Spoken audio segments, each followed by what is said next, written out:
വിശുദ്ധ കുരിശിന്റെ അടയാളത്താൽ ഞങ്ങളുടെ ശത്രുക്കളിൽ നിന്ന് ഞങ്ങളെ രക്ഷിക്കണമേ. ഞങ്ങളുടെ തമ്പുരാനെ, പിതാവിൻ്റെയും പുത്രൻ്റെയും പരിശുദ്ധാത്മാവിൻ്റെയും നാമത്തിൽ ആമേൻ.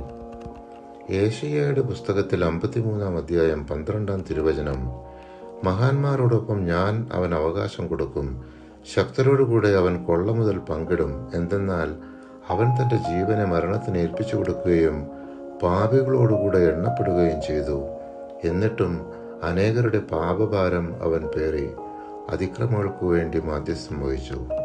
ഈ തിരുവചനം വിശുദ്ധ ലൂക്കായുടെ സുവിശേഷം 22-ാം അധ്യായം 37-ാം തിരുവചനത്തിൽ കാണാം. യേശയ്യ 56-ാം അധ്യായം 7-ാം തിരുവചനം.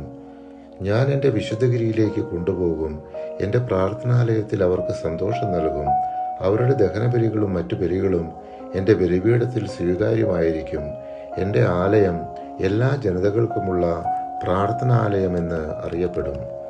ഈ തിരുവചനം വിശുദ്ധ മത്തായിയുടെ സുവിശേഷം 21-ാം അധ്യായം 13-ാം തിരുവചനമായും വിശുദ്ധ മാർക്കോസിന്റെ സുവിശേഷം 11-ാം അധ്യായം 17-ാം തിരുവചനമായും വിശുദ്ധ ലൂക്കായുടെ സുവിശേഷം 19-ാം അധ്യായം 46-ാം തിരുവചനമായും കാണാം.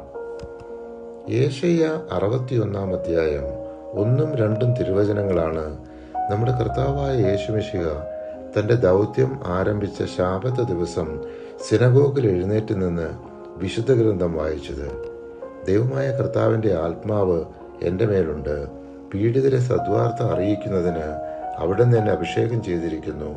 ഹൃദയം തകർന്നവരെ ആശ്വസിപ്പിക്കാനും തടവുകാർക്ക് മോചനവും ബന്ധിതർക്ക് സ്വാതന്ത്ര്യവും പ്രഖ്യാപിക്കാനും കർത്താവിൻ്റെ കൃപാവത്സരവും നമ്മുടെ ദൈവത്തിൻ്റെ പ്രതികാര ദിനവും പ്രഘോഷിക്കാനും വിലപിക്കുന്നവർക്ക് സമാശ്വാസം നൽകാനും എന്നെ അയച്ചിരിക്കുന്നു.